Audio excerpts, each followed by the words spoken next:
Hello friends, मैं हूं आमिर और मैं पढ़ा रहा हूं आपको mathematics for class 10th।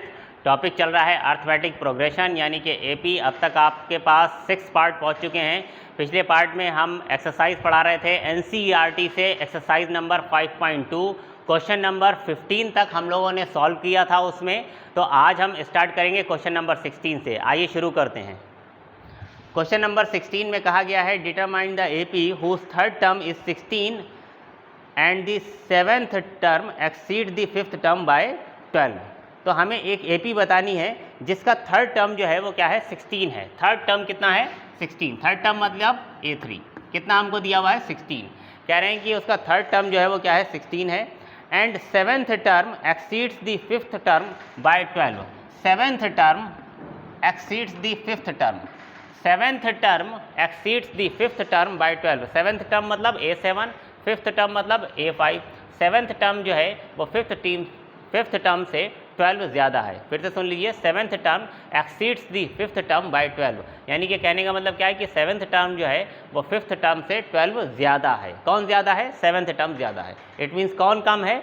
5th term कम है। कितना कम है? तो 12 कम है। तो अगर ये 12 कम है तो इसमें आप क्या करेंगे 12 ऐड करेंगे तो ये 7th टर्म के इक्वल हो जाएगा। फिर से सुन लीजिए, 7th term exceeds the 5th term by 12। यानी कि 7th टर्म जो है वो 5th टर्म से 12 ज़्यादा है। कौन ज़्यादा है? 7th टर्म ज़्यादा है। इसका मतलब कौन कम है? 5th टर्म कम है। कितना कम है? 12 कम है। तो अगर 5th टर्म 12 कम है तो 5th टर्म में 12 ऐड कर दो, इसके इक्वल हो जाएगा। क्या मेरी बात समझ में आ गई? तो मेरे पास ये दो चीज़ें आ गई हैं, इनसे हम सॉल्व करके ए और डी यानी कि इस एपी का फर्स्ट टर्म और कॉमन डिफरेंस निकाल सकते हैं। हमसे पूछा क्या गया है? डिटरमाइन दी एपी, यानी कि मुझे पूरी एपी बतानी है। तो एपी बताने के लिए आपको दो चीज़ें चाहिए होती हैं।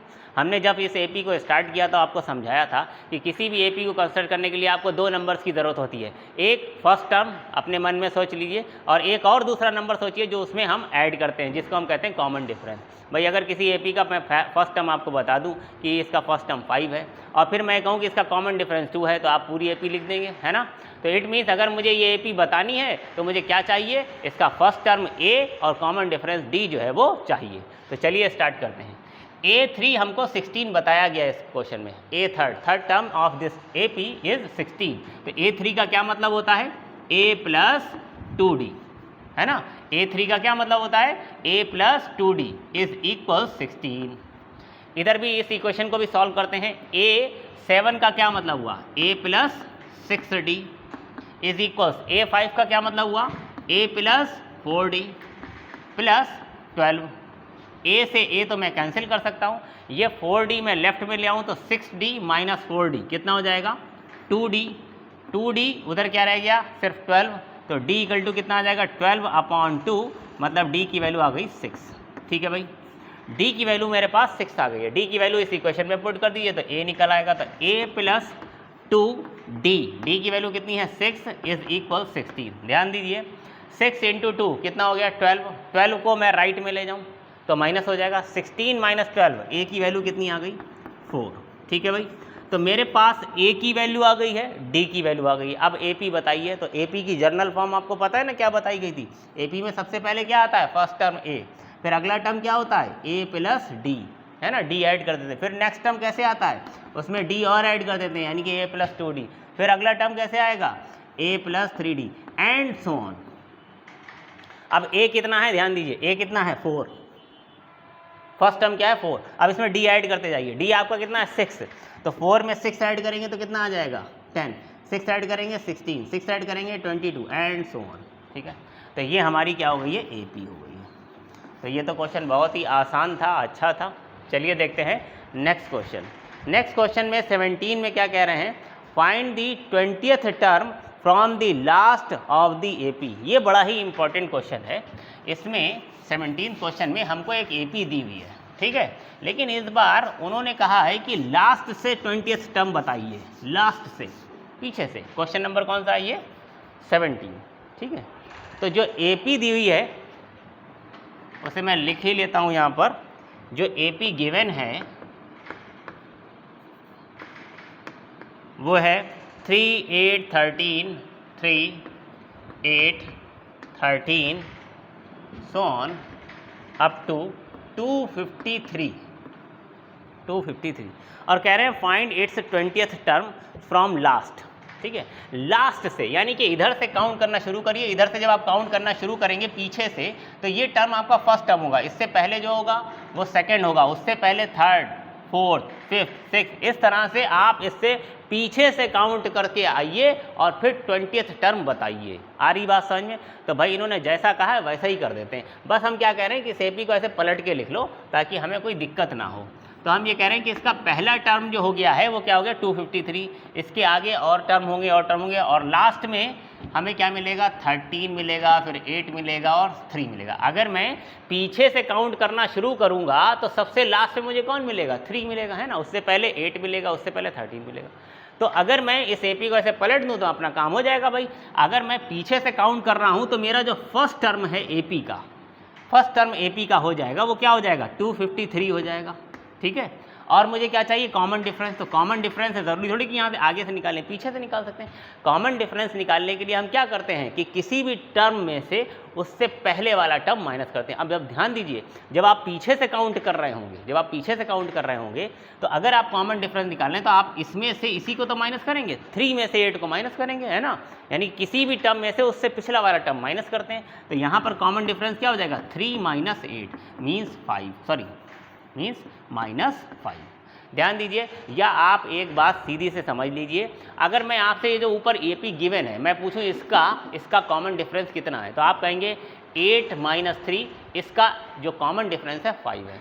तो अगर इस एपी का कॉमन डिफरेंस 5 है तो जब आप इस एपी को पीछे से काउंट करेंगे तो उसका कॉमन डिफरेंस -5 हो जाएगा। सीधी सी बात है। अगर इस एपी का कॉमन डिफरेंस 10 होता तो अगर मैं इस एपी को पीछे से काउंट करूंगा तो आप कहेंगे, अगर मैं इस एपी को पीछे से काउंट करूं तो इसका कॉमन डिफरेंस -10 होगा। अगर इस एपी का कॉमन डिफरेंस -10 होता तो जब मैं इसे पीछे से काउंट करूंगा तो वो +10 हो जाएगा। यानी कि अगर किसी एपी को मैं पीछे से काउंट करना स्टार्ट करूंगा तो उसके कॉमन डिफरेंस में माइनस से मल्टीप्लाई कर दूंगा। ठीक है, या फिर आप इस तरीके से भी समझ सकते हैं कि जब मैंने एपी इधर से लिखी तो मैं 3 में से 8 को माइनस करूंगा, तो 3 - 8 कितना आ जाएगा -5 आ जाएगा। ठीक है, तो अगर मैं इस एपी को पीछे से काउंट कर रहा हूं तो मुझे कौन सा टर्म चाहिए, इन्होंने कहा पीछे से काउंट करते हुए कौन सा टर्म बताओ 20th टर्म। आपको निकालना क्या है, इसमें A20 निकालना है, बस सिंपल। मेरे पास A है D है तो मैं A20 तो निकाल ही सकता हूं। A20 मतलब A + 19D, और A और D दोनों हैं, रख दीजिए। A की वैल्यू कितनी है 253 + 19D, तो 19 इंटू डी की वैल्यू आई है -5। सॉल्व कर दीजिए, 253 - 19 5 95, और 95 इसमें माइनस कर दीजिए तो पूरा 100 माइनस कर दीजिए, 153 और 5 उसमें ऐड कर दीजिए तो 158। तो अगर मैं इस एपी में लास्ट से 20th टर्म पूछूं तो आप कहेंगे इसका लास्ट से 20th टर्म जो है वो कितना होगा 158 होगा। तो 20th टर्म यहाँ पर आप अलग से लिख दीजिए, therefore 20th term from the last is equals 158। ठीक है, आइए देखते हैं नेक्स्ट क्वेश्चन। क्वेश्चन नंबर 18 में कह रहे हैं sum of 4th and 8th term of an AP is 24। Sum of 4th and 8th term, तो 4th टर्म को हम कैसे लिखते हैं A4 से, 8th टर्म को कैसे लिखते हैं A8 से, और हमसे कहा जा रहा है इनका sum of 4th term and 8th term of an AP is 24। इनका जो सम दिया है वो कितना दिया हुआ है 24। Sum of 4th and 8th term of an AP is 24। Sum of 6th and 10th term, 6th term क्या होता है A6 और 10th टर्म क्या होता है A10, और इनका सम तो बीच में प्लस कर दिया। Sum of 6th term and 10th term is 44, इनका सम जो है वो 44 दिया हुआ है।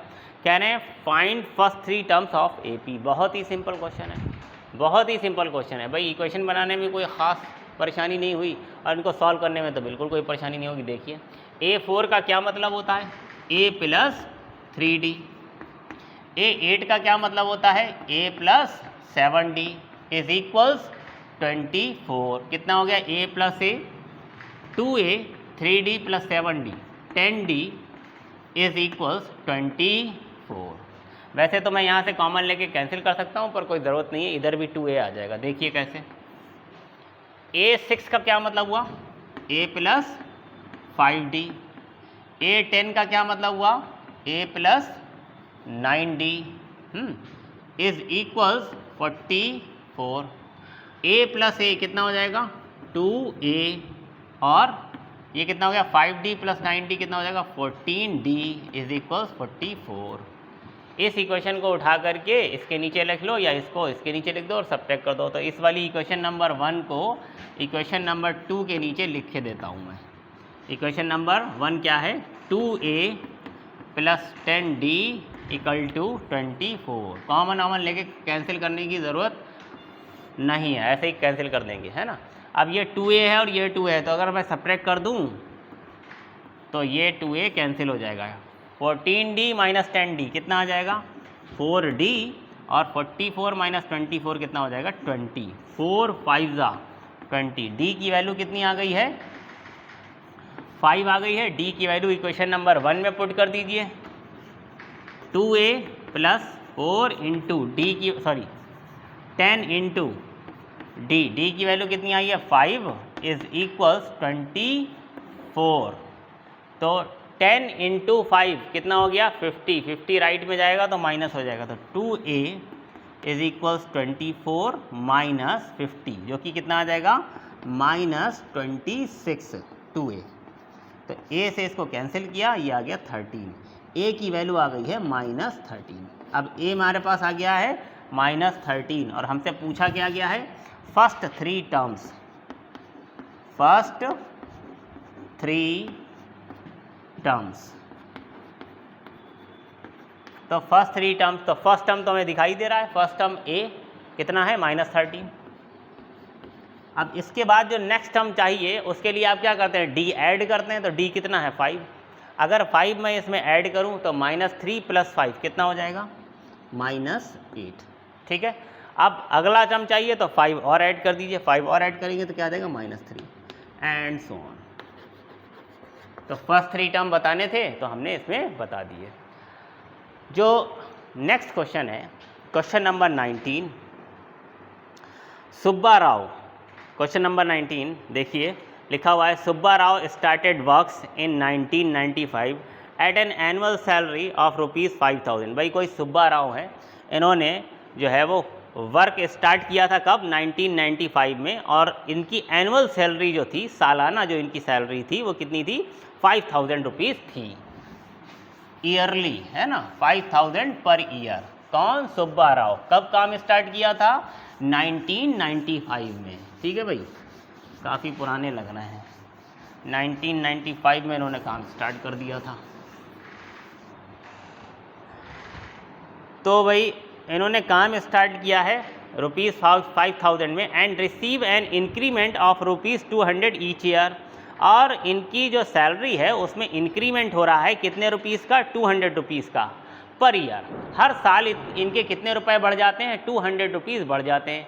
यानी कि आप इस तरह से कह सकते हैं कि 1995 Subba Rao salary, Subba Rao salary in 1995 is 5000 rupees 5000।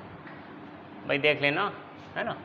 Subba Rao में, सुब्बा राव में नहीं, सुब्बा राव की 1995 में सैलरी कितनी थी, 5000 रुपीज़ थी, और उनका जो एनुअल इंक्रीमेंट है, एनुअल इंक्रीमेंट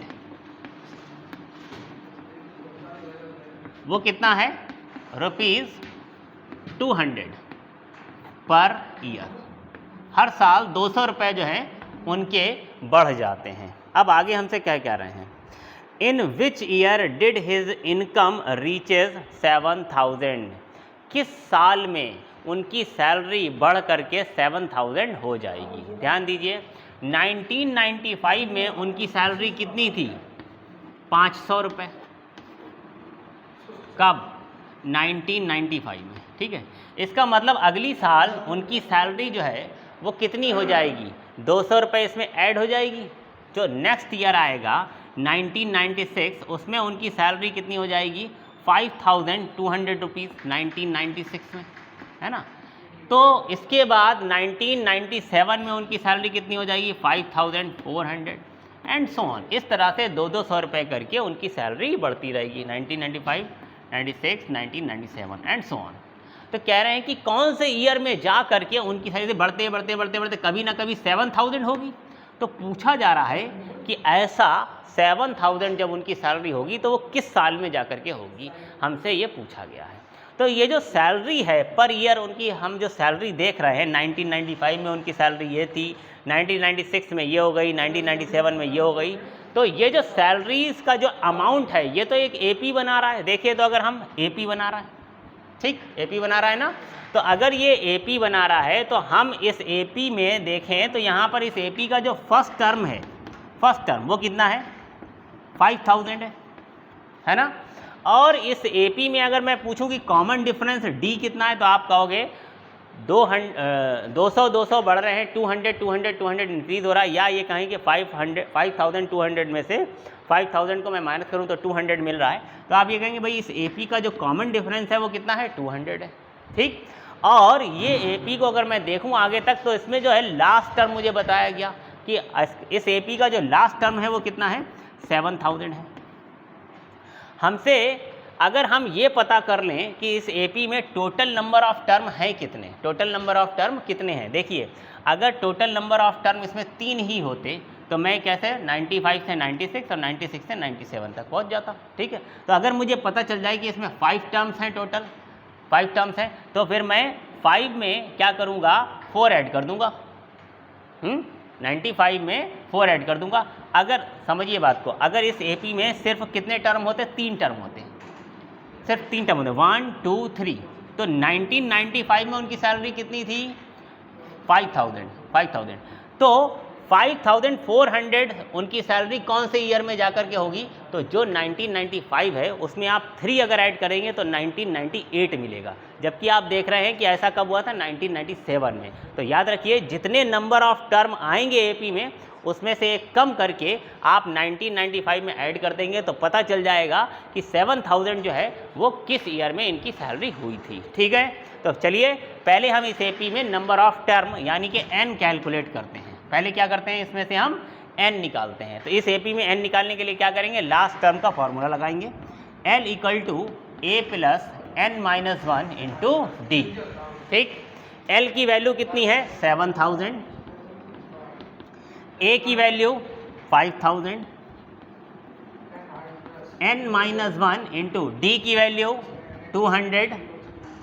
अगर मैं 5000 को लेफ्ट में ले आऊं तो 7000 - 5000 कितना हो जाएगा, 2000 = n-1 × 200, n-1 × 200। 200 से इसको डिवाइड कर दो तो 1 2 ये 0 कैंसिल, और 2 से इसको कैंसिल किया तो 10, और ये n-1 10 आ गया है, n-1 10 आया है, तो n की वैल्यू कितनी आ जाएगी, 11, ठीक है। n की वैल्यू देखिए 11 आई है, यानी कि इस एपी में कितने टर्म हैं, 11 टर्म हैं। अगर इस एपी में 11 टर्म हैं तो इसका मतलब आप 1995 में 10 ऐड करेंगे और बताएंगे कि 2005 में सुब्बा राव की सैलरी जो है वो 7000 हो गई थी। Therefore in 2005 Subba Rao's salary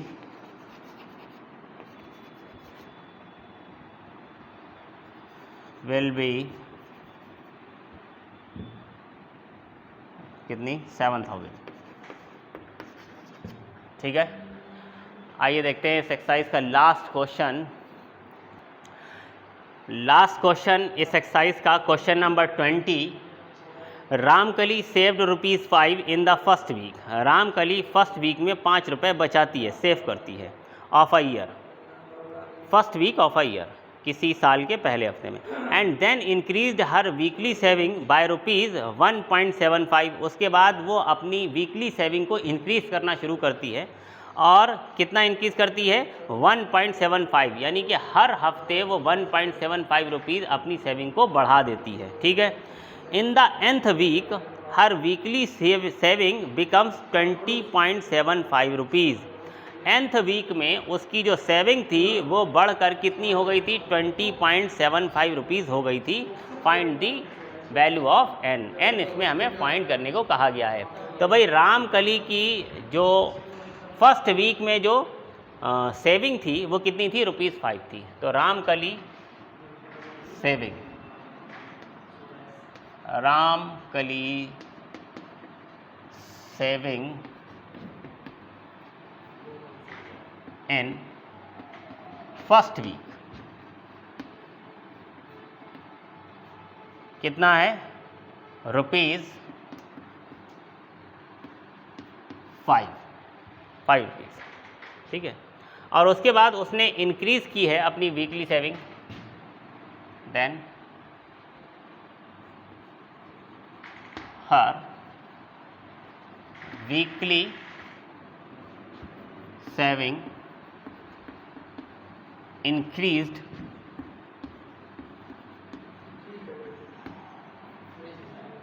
by ₹1.75। अपनी वीकली सेविंग को इस तरह से इंक्रीज़ करती है। ठीक है। और nth वीक में उसकी सैलरी जो सेविंग जो है वो कितनी हो जाती है? सेविंग इन nth वीक कितनी हो गई है? ₹20.75, ₹20.75, है ना। और हमें n की वैल्यू फाइंड करनी है। देखिए फर्स्ट वीक में उसने सेविंग जो की थी वो थी ₹5। ये मैं फर्स्ट वीक की बात कर रहा हूँ। इसके बाद उसकी जो सेविंग होगी वो कितनी होगी? उसने अगले वीक में वो ₹5, पहले वीक में उसने कितने रुपए सेव किए? ₹5। अब जब सेकंड वीक आएगा तो ₹5 नहीं बल्कि ₹5 और प्लस 1.75। उसने अपनी सेविंग को बढ़ाया है ना, हर हफ्ते अपनी सेविंग को बढ़ाया। कितना करा? 1.75। तो अगले हफ्ते वो इसमें कितना ऐड कर देगी? 1.75 रुपीज़ ऐड कर देगी। यानी कि अगले हफ्ते उसकी सेविंग कितनी हो जाएगी? 6.75 हो जाएगी। क्या मेरी बात समझ में आ रही है? 6.75 हो जाएगी। 1.75 वो इसमें ऐड करेगी। तो अगले हफ्ते यानी कि सेकंड वीक में उसकी जो सेविंग है वो कितनी हो जाएगी? 1.75 हो जाएगी। फिर जब थर्ड वीक आएगा तो वो इसमें 1.75 और ऐड कर देगी, यानी उसकी सेविंग कितनी हो जाएगी? 8.5, है ना, 8.50 एंड सो ऑन। और इस तरह से चलते चलते nth वीक में, ये कौन सा वीक था? थर्ड वीक था। ऐसे ही चलते चलते जब हम nth वीक पर पहुंचते हैं तो उसकी सेविंग जो है वो कितनी हो जाती है? 20.75 रुपीज़ हो जाती है। ठीक है। तो अगर हम ध्यान से देखें तो ये जो सेविंग्स हैं हर वीक में, जो उसकी सेविंग्स जो थी उसको अगर हम ध्यान से देखें तो ये सेविंग्स एक AP फॉर्म कर रही हैं, एक अर्थमेटिक प्रोग्रेशन फॉर्म कर रही हैं। तो हमें बताना क्या है कि वो कौन सा वीक था, यानी n की वैल्यू हमें इसमें फाइंड करनी है। तो चलिए अब तो आसान हो गया है। इसका जो फर्स्ट टर्म है वो कितना है? 5। कॉमन डिफरेंस जो D है तो हम सेकंड में से फर्स्ट टर्म को माइनस कर सकते हैं, यानी 6.75 माइनस 5 कितना आ जाएगा? 1.75। और अगर देखूं तो लास्ट टर्म मुझे इस AP में पता है, लास्ट टर्म L की वैल्यू कितनी है? 20.25। और मुझसे पूछा गया है यहाँ पर n की वैल्यू। तो L का फॉर्मूला लगाइए और इसको सॉल्व कर दीजिए। L का फॉर्मूला, L मतलब लास्ट टर्म का फॉर्मूला आप इसमें लगाएं और n को कैलकुलेट कर लें। ठीक है। L क्या होता है? L is equals to a plus n minus 1 into D. L कितना है अपने पास? 20.25 इज इक्वल्स, a कितना है? a की वैल्यू है 5 plus n minus 1 into D की वैल्यू कितनी है? d की वैल्यू कितनी है? 1.75 5, ठीक है। ये यहाँ पर 20.75 है, ठीक। सॉल्व करिए। सबसे पहले 5 को लेफ्ट में लाएंगे, 20.75 माइनस 5 कितना हो जाएगा बताइए, 15.75 इज इक्वल्स n-1 इंटू 1.75, ये मल्टीप्लाई है और ये पॉइंट है, याद रखिए। 1.75 से डिवाइड कर दीजिए इसको, तो हमारे पास n-1 निकलेगा और उससे हम n निकाल लेंगे। तो 15.75 अपॉन 1.75 इज इक्वल्स n-1। ध्यान दीजिए पॉइंट के बाद 2 डिजिट ऊपर भी हैं, 2 डिजिट नीचे भी हैं, इसलिए मैं 175 से इसको कैलकुलेट कर सकता हूँ। ये 1.75 है यहाँ पर, है ना। तो इससे मैं इसे डिवाइड करूँगा, किससे डिवाइड करूँगा, चलिए 25 से करते हैं। तो 25 7 ज़ा 175, 25 6 ज़ा एंड 25 3 ज़ा और 7 9 ज़ा, ठीक। तो 7 9 ज़ा यानी कि n-1 की वैल्यू मेरे पास कितनी आ गई है, 9 आ गई है। n-1 equals 9, it means n की वैल्यू कितनी आ जाएगी, -1 को लेफ्ट में ले आइए, n की वैल्यू आ जाएगी 10।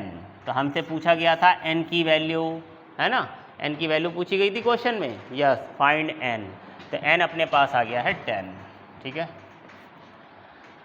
तो आप सभी को बहुत बहुत मुबारक हो, आपकी एक्सरसाइज कंप्लीट हो गई है। अब हम लोग मिलते हैं नेक्स्ट वीडियो में, स्टार्ट करेंगे एपी की नेक्स्ट एक्सरसाइज, जिसमें आपको बताया जाएगा कि हम किसी भी गिवन एपी का सम कैसे निकालते हैं। इसमें सबसे पहले हम आपको सम का फॉर्मूला बताएंगे और फिर बहुत से अच्छे अच्छे क्वेश्चन करवाएंगे। तब तक के लिए हमारे वीडियोज़ को देखते रहिए, प्रैक्टिस करिए। मिलते हैं नेक्स्ट वीडियो में, थैंक यू।